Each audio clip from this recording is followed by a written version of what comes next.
It's people like her who inspires me and also makes me believe that Nepal has got a great future. It's when we believe in ourselves that no mountain is high enough really for Nepal. We may have Everest, but there's still something high up there, right? And from that point of view, why 2020? A lot of people say, is it a waste of time? Are we spending the government taxes? Are we wasting money? I'll give you a reason as to why we need 2020 as to move forward. And no mountain is really high enough for us. So Nepal is a very, very small country. Probably when you look at it, it's about 0.03% of the world's land. That's it. That's all how big Nepal is. And the reason I say Nepal is something that we try and sort of put it in big is because when I was studying in States, I shared my room with 3 people. One was from Egypt, one was from Uganda, and one was from Nepal, and that was me. And every time I said, went to a party, you had these wonderful people around you, and you said, you introduce yourself and say, I'm from so-and-so. And the first thing you say is, I'm from Nepal.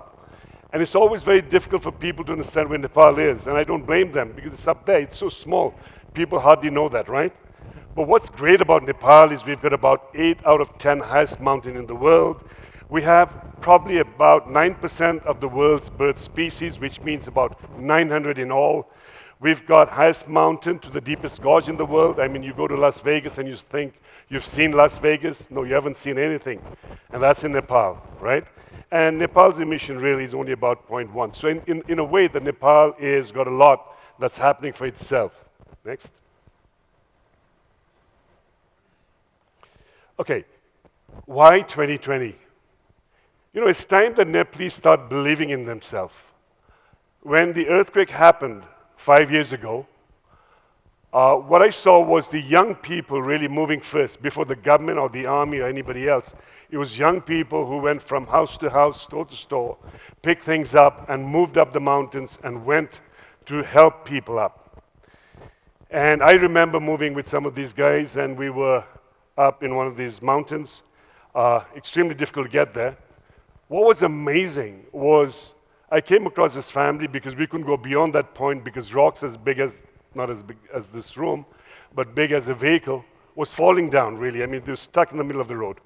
And met this family, and we had a few things for them in a pickup to hand over. And we were there to help them out really. What surprised me and shocked me was the Nepalese people, the energy, the culture that we have, which we at times don't appreciate ourselves, is there was this young man who came out and said, "Hey, let me help you out with your stuff." And there he was helping me out, handing over all this goods to everybody else. And later on, when I heard about his story, he had just lost his 2 daughters who were crushed under these big rocks that were still up there, rescued his mother, his wife, and his other son, and 1 more daughter. But he was out there helping in rebuilding Nepal already. So 2020 is a story that we want to share with the rest of the world. We're different. We bear things, we move forward, right? And what we have, what was destroyed in the earthquake, we're building it back. And we're building it back strong because a lot of people in the world think that Nepal's earthquake destroyed everything that we have and this place is unfit to go, right? So we've got to go out and tell people Nepal is ready, we're back there. So that's how we want to show Nepal a story that says we're all about coming back and coming back stronger. Next. My mother comes in from Namche Bazaar, which is up in the Everest. My father comes in from Teoda, which is in Assam, right? Probably when they met, I don't know how they spoke to each other because they don't speak each other's language. My mom speaks Sherpa, my father speaks Newar.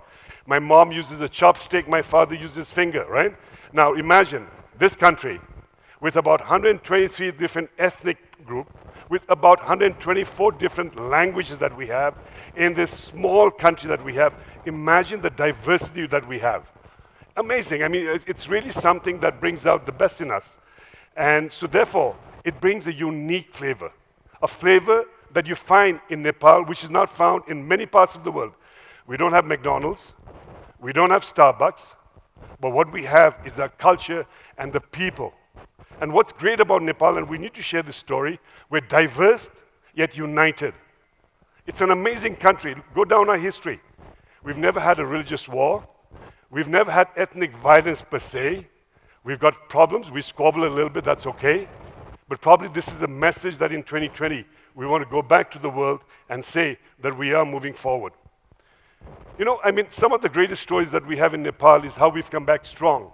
The deforestation that took place about 40 years ago. The way that we've actually handed this forest to local community, the community forest. They've come up amazing. It's an amazing story. A lot of us in Nepal take it for granted that we've got green trees. No, it just didn't happen. It happened because we, the people, actually worked on it. So some of the greatest stories we have is the trees that's all around us. It's about the stories of, you know, we've got 11 of the world's 15 butterfly families. You take this for granted, but it's amazing. It's a story. You've got 11 out of 15 butterflies families of the world. It's a story to tell the world, right? Which means more than 500 species. We want to share a story of our tigers. You know, WWF says that Nepal is set to become the first country to double its tiger population.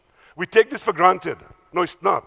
This is an amazing story. Nepal is the first to do this. And therefore, we want to share this story that Nepal cares more than just its mountain, its heritage. We care about our culture. We care about our conservation. We care about our nature. And that's a very powerful story, all right? You've got the snow leopards and you've got many other red pandas that you have. These are stories we want to bring out to the world and say, hey, we've got all this happening. 2020 is all about spiritual. I was in Singapore, Dave, a few weeks ago, on one of our marking tours. The world today is looking for themselves, the inner peace. So when I was in Singapore, I met a bunch of people and said, what is it that you'd look for Nepal? Is it the hiking? Is it the trekking? Is it climbing Everest? Is it whatever? You know what they said is, we just want to come to a place where there's no noise. We just want to be by ourselves. And therefore, do you think Nepal would be a place? I mean, look, don't look at Nepal as Kathmandu, because people in Kathmandu feel that Nepal is Kathmandu. It's not. Because Kathmandu is a very small portion which truly doesn't represent the whole of Nepal, right? So we've got great places in Nepal. It's looking at places beyond this. Look, this is the place that Nepalese need to understand and to be proud. Because unless we are proud, we can't sell this story to others. And so probably today what I'm trying to use the stage also is to say how great we are and what we have in Nepal. Birthplace of Buddha, we all know this, right? But we need to work on it. Probably in Buddha Jayanti, we need to be in Lumbini and not elsewhere. In Makkah, you've got about 12 million people going up there in the dead of heat to worship and to be with the God that they believe in.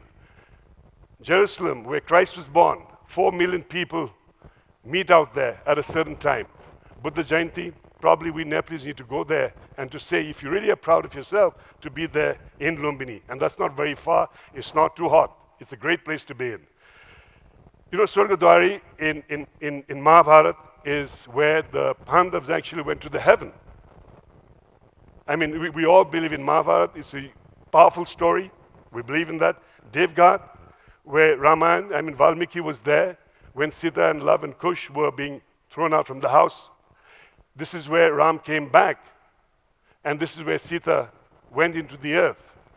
So Nepal has a lot within itself. And all I'm trying to say is, we don't need to look at the other parts of the world. You don't have to look at Singapore. Don't look at Dubai. Look at what we have in Nepal. Because what we have is our culture, our history, which fits in perfectly with the spiritualness of our country. And this is what the world is looking for. People talk of yoga. You got Bali, you got states, you got the world talking about yoga, and yet yoga is in the Himalayas, right? That's where it started from, with Lord Shiva. If that be true, it's time for us to look within ourselves and to find a place where we can be and understand the world is looking for is right here in Nepal. We don't have to look too far. So therefore, awakening spiritual Nepal is a lifetime experience. And that's in 2020 we're looking forward for.